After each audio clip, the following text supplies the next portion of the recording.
Hello and welcome. This is the first of our Security Insight sessions. I'm Michaela Hart, the Director for Security in the UK for BT. This is an opportunity for us to share with you our experiences and some market insight and discuss some of the key challenges that organisations are facing today. In light of COVID, it's been a particularly challenging time for all of us, both personally and professionally.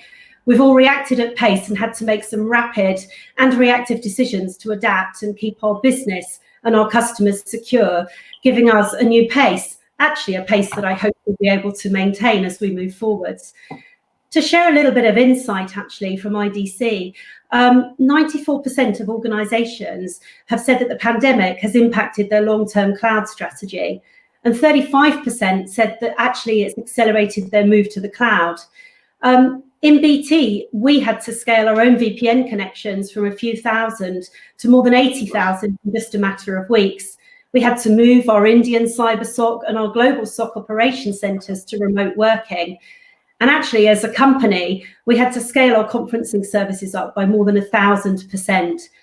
And I guess in light of all of those things, it's now time for us to reflect of the changes we've made and to reassess and think about the plan ahead. Today, we're going to focus on cloud security, a topic which I know is front and centre of mind for a lot of our customers. I'm going to be joined today by three of my colleagues. So I have Mike, who is actually the Director of Security in the US. I'm also joined by Paul, who is one of our customer technical CISOs. And then David, who's the Director for Portfolio at BT Security. So, Mike, you've spent a lot of time talking with customers. What are some of the challenges that are coming up time and again in those conversations? Well, Michaela, over the past few months, customers have been in reaction mode. Longer term cloud strategies have been rolled out much sooner than typical, 3 weeks typically instead of 18 months in a normal time frame.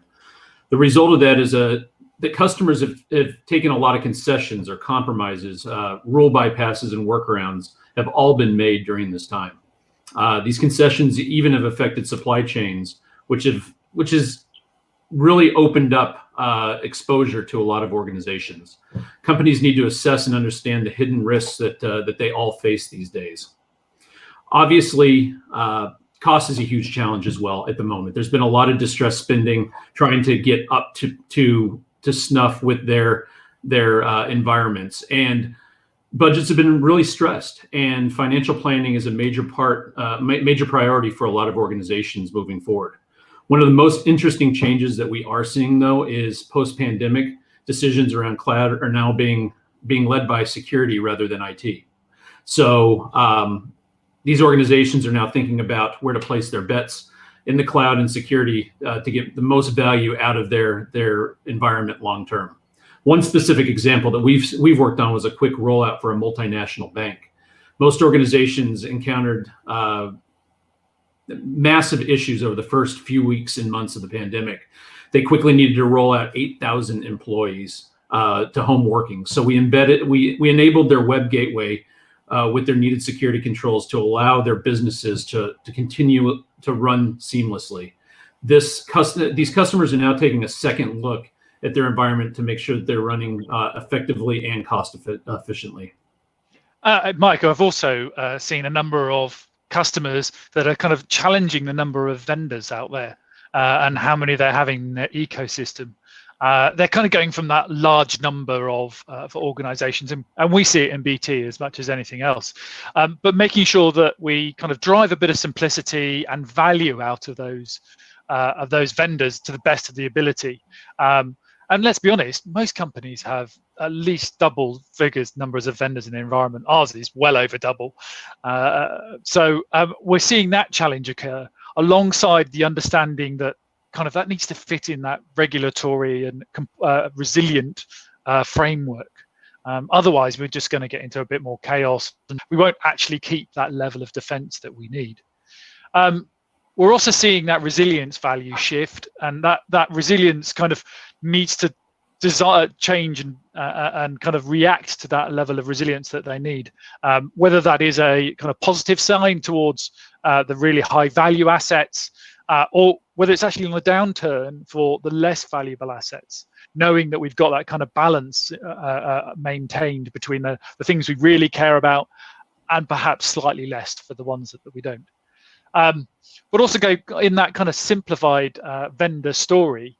We need to uplift the level of manageability that we can put on top of that, and making sure that we still keep that defense in depth, because otherwise we don't keep that resilience and compliance story strong. But equally, we can have a kind of positive posture that reacts to how the threat picture changes. And that challenge of keeping those regulatory requirements and the operational kind of complexity does really mean that one size doesn't always fit all when it comes to these vendors. So the organizations must look at how to best meet those needs of the business, but critically, also those of the regulator. Yeah, absolutely, Paul. And let's look at hyperscalers. The pace at which these providers are accelerating their capabilities is making adoption decisions really difficult for customers. For a lot of these customers, we actually see them hitting pause on their previous plans in order to understand how much of a suite of product they can actually make do with, and how much they can augment their previous investments to fit their needs. So really interesting times. Back to you, Michaela.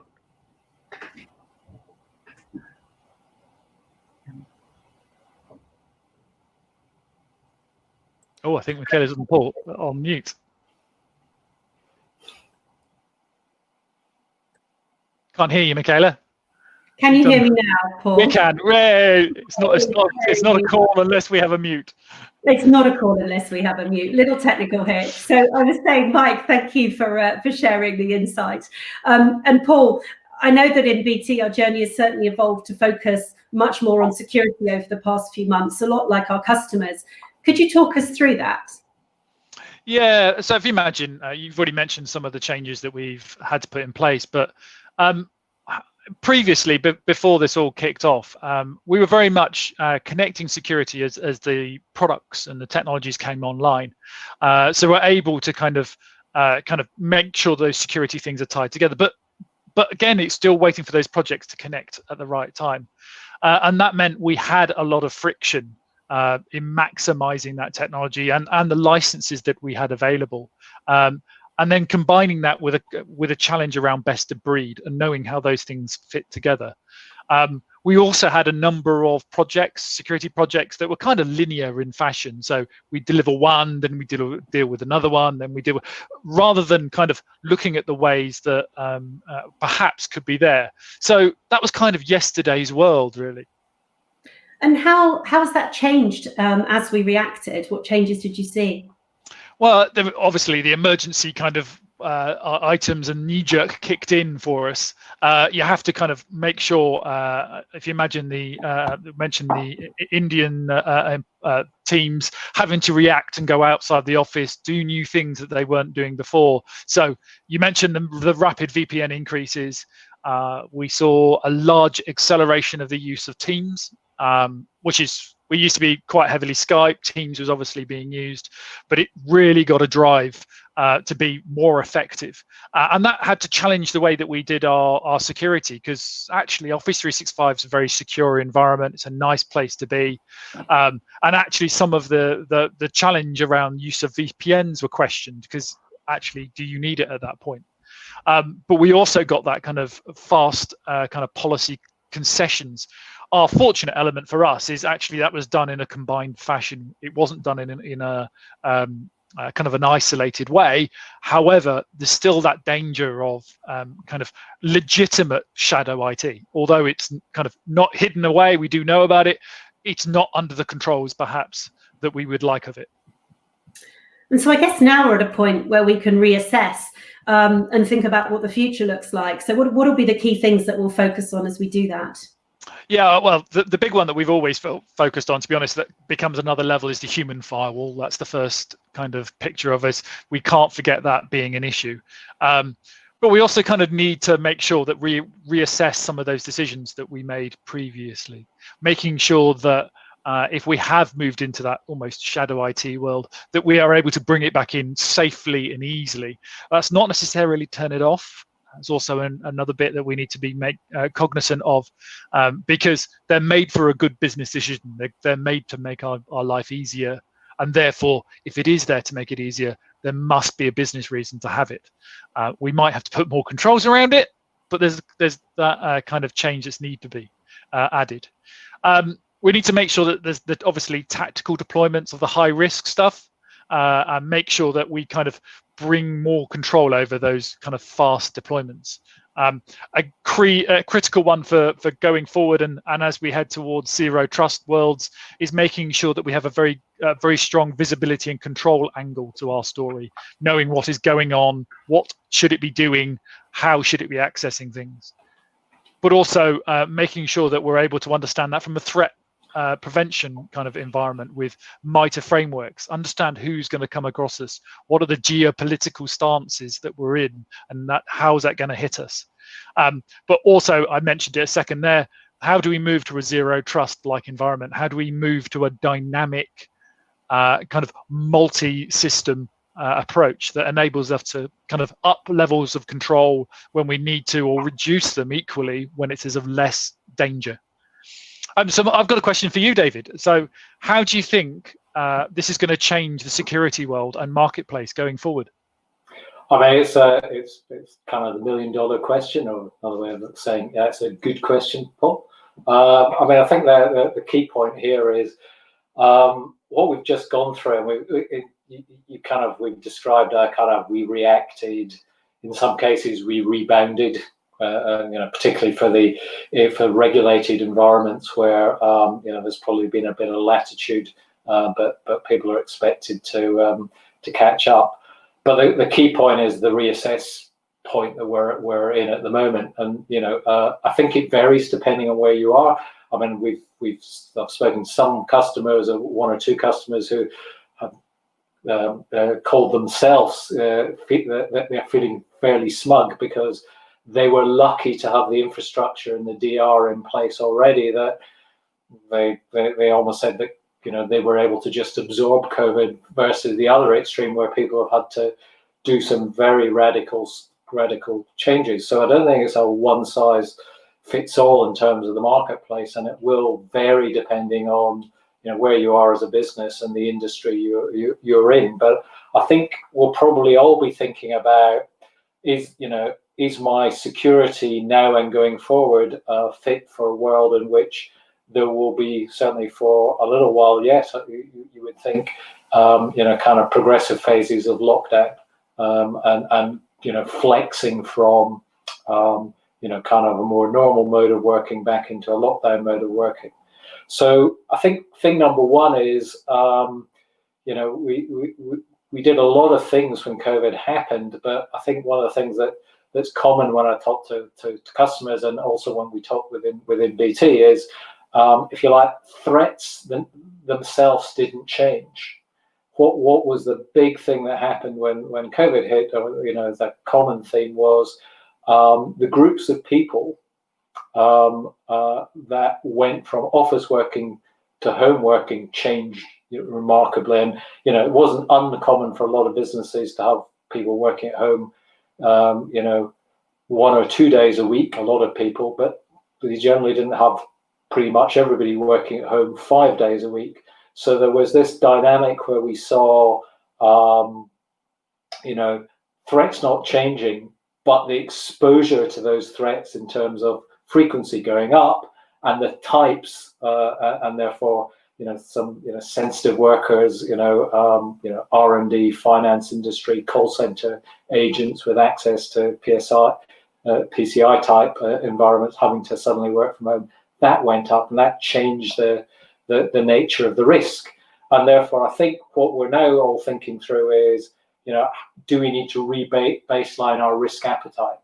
I've spoken to a lot of, and I think you and Mike reference it, people doing things that they never thought they would do in a month of Sundays before, having had to do it because of COVID.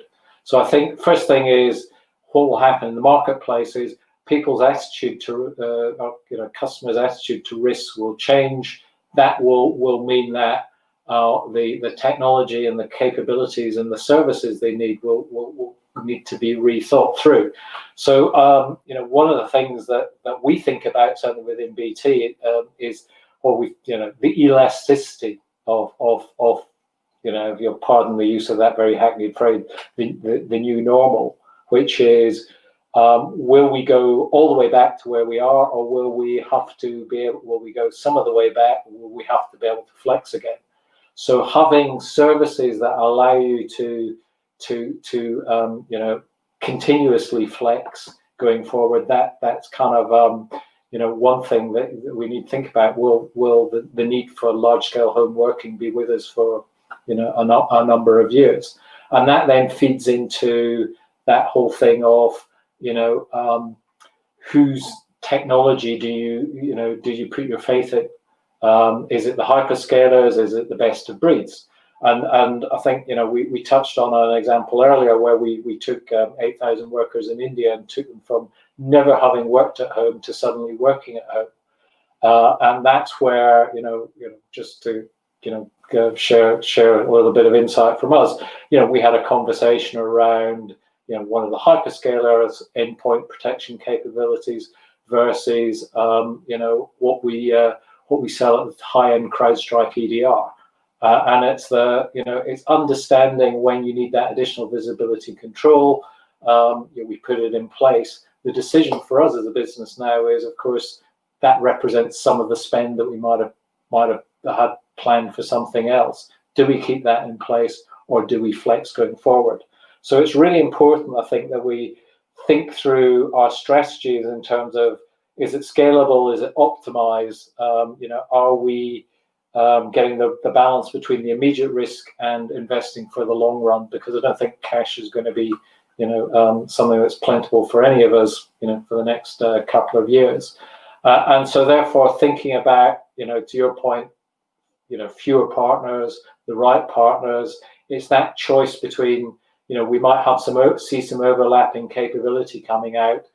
So again, just to give an example, a lot of us are using, as you say, Office 365. What Microsoft are doing around Sentinel is great, but it's not a traditional SIEM.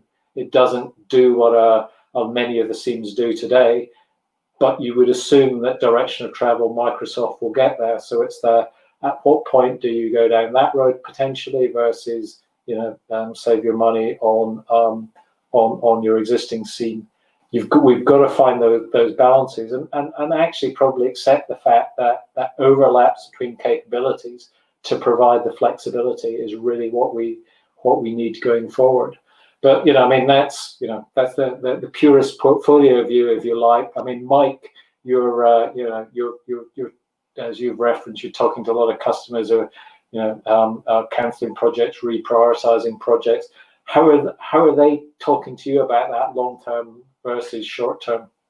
Yeah, David, it's first of all, I think it's proving difficult to justify investment for customers right now. Not to mention even the longer term view. They're so micro focused on right now to make sure that businesses are running their businesses running smoothly in this strange time. So we see customers having to spend a lot of money on new and existing capabilities to flex and scale where they hadn't planned for. So again, that rainy day fund will come in handy for customers that have planned for it and could see the future. Add to that most customers are managing cash very carefully, like you just said, and are very guarded in what they're investing in right now. It's a tight time, and they need to make sure that what they buy will be applicable moving forward. Their previous investments in disaster recovery can help with business cases and justification, but they have to make sure they get this right. Another issue we're seeing is having to do with regulations. So a lot of companies are having to spend money to get back into a position where it's acceptable to their regulators. You talked about finance before. How do they get their businesses in place to ensure that they are upstanding their regulations? So that being said, I think everybody's been thrown into a forced trial and error period here.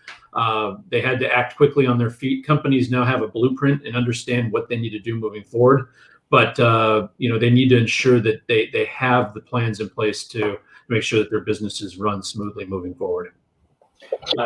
Thanks, Mike. So, I think going back and building on that point, but going back to your original question, Paul. I think one of the things that companies can do in terms of, if you like, that rebaselining is, leverage the third-party advisory services that are out there. At the end of the day, it's around, what's your target security architecture, or particularly your cloud security architecture when it relates to the hyperscalers.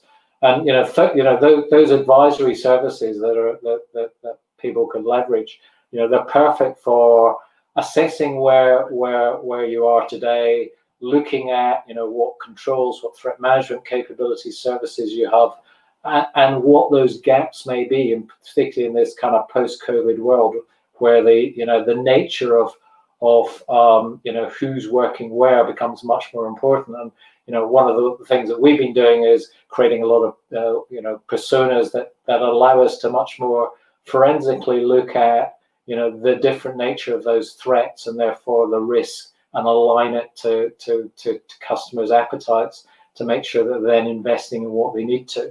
And so I think if you make use of that sort of review, create a roadmap of investments, make sure you understand your future disaster recovery kind of DR type capability, flexibility, and elasticity, you can then create that roadmap of investments that aligns to where you need to be and who you need to get there with, both from a vendor and a service point of view. And very importantly, to the point that you were making, Mike, to get you back to that point of compliance, in a timely and sensible fashion. So I think it's in summary, it's just about future. I think it's much more considered spending on capability aligned to risks, and aligned to the right set of partners and service providers to work with you. So, Michaela, back to you. David, thank you. And thank you for sharing the insights. I think some very interesting things there, both from a BT perspective and also from a customer perspective. So thank you. We are starting to get some questions coming through now on the Q&A. So the first question, actually, I'm going to direct to you, Paul.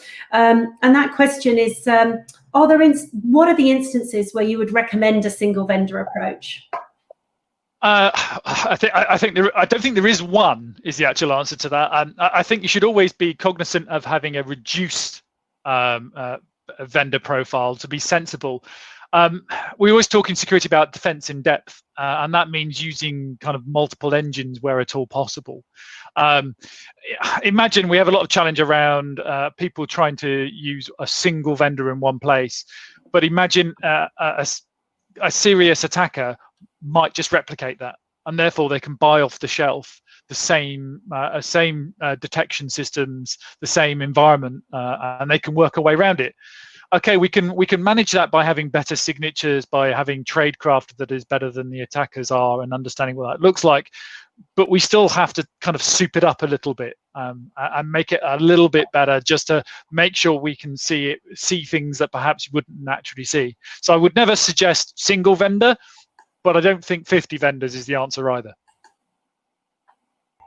No, thank you, Paul. And I think absolutely sort of rationalization and the pace of that rationalization is the key here. I have another question. David, I'm actually going to ask you to answer this question, because I think it builds upon something you touched on earlier. And that question is, how are you seeing the risk profiles of different user types and personas changing? So, I mean, it goes back to the comment I was making earlier, which is, if you like, the risk profile is changing because of the locations that people are working in. So there's a couple of aspects there. I mean, it's about, what they do and what they have access to is obviously, from a business point of view, is really what you're worrying about.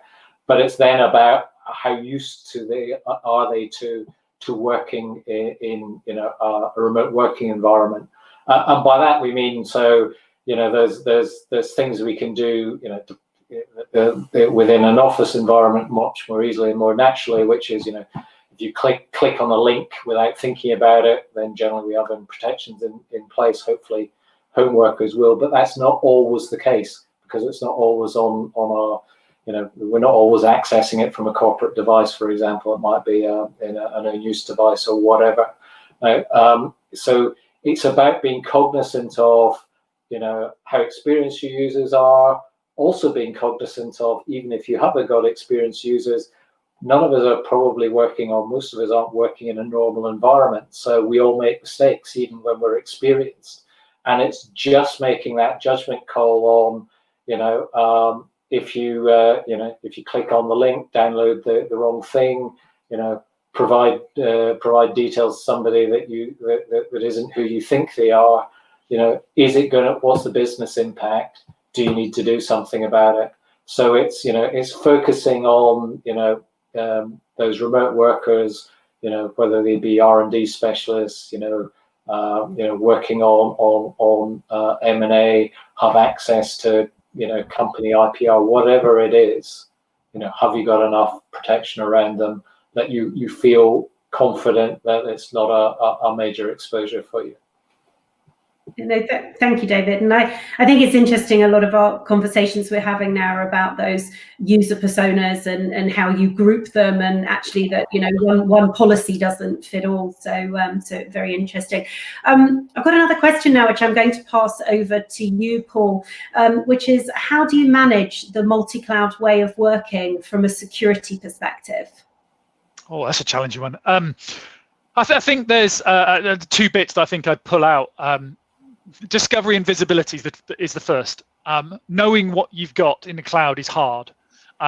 You might think it's a very simple way of doing things, especially with multiple clouds, but it's really easy to misconfigure with the way accounts are set up today. So we absolutely need to have a good visibility. I think the second part of this is we need a really tight relationship between security and the provision of the services that are going into cloud. The earlier that comes, the better it's going to be, not just informing those services, but we're seeing the really top end users of cloud being able to jump clouds when they need to, based on the financial value of those things. So they might have developed it in Azure, but they suddenly realize AWS East Coast, for example, is cheaper than it was. So they'll flip very quickly onto it. So that means security and the applications, the workloads have got to be really tightly connected. Thank you very much, Paul. Very interesting. I think it brings together a number of things, which is actually, how do we enable, how do we have agility, but how do we keep the security controls in place? And then actually that all important balance of actually the financial implications of juggling all of those things as well. Well, I think we're drawing pretty close to time now. So I'd like to thank, again, sort of Mike, Paul and David for sharing their insights, and to thank the people for joining us. I hope that, the information we've been able to share about BT's response to COVID and how we've been supporting our customers through these changing times was of interest. We've tried to answer the questions that have come through, but I'm sure you can reach out to the team with anything else. And I'll just sort of thank everybody for joining and for their time. Thank you. Thank you. Thank you.